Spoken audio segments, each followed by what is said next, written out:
Well, Hollywood studios and SAG-AFTRA actors have hit a bump in the road yet again to negotiating a deal to end the ongoing strike. Talks were suspended yesterday after failing to come to an agreement over key issues like streaming, viewership, and artificial intelligence. Let's bring in Yahoo Finance's Alexandra Canal, who's been keeping tabs on this. Ali, what's the next step now?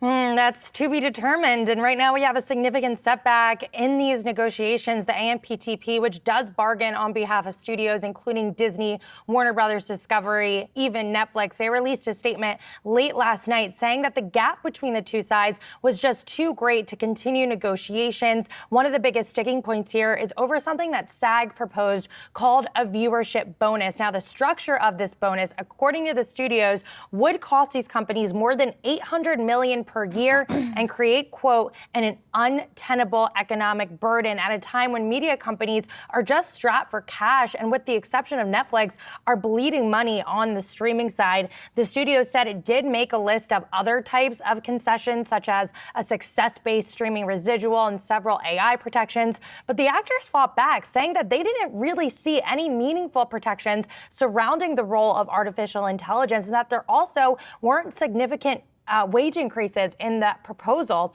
In a post on X, the union wrote, quote, "The companies are using the same failed strategy they tried to inflict on the WGA, putting out misleading information in an attempt to fool our members into abandoning our solidarity and putting pressure on our negotiators. But just like the writers, our members are smarter than that and will not be fooled." So some fighting words there, basically threatening to stay on the picket lines for as long as it takes. And you have to remember the timeline of all of this. SAG-AFTRA, they're about to enter month 3 on their strike. The writers, they were on the picket lines for nearly 5 months until they were able to reach a deal. So you have to think how long both sides can really withstand to not be at work and for Hollywood to be on pause, because at the end of the day, you are talking about people's livelihoods, people's jobs. And then on the studio side, if they're not able to provide content, that's going to affect subscriber numbers and profitability. So the stakes are really high for both sides here, and certainly the fact that we have a pause once again in these negotiations,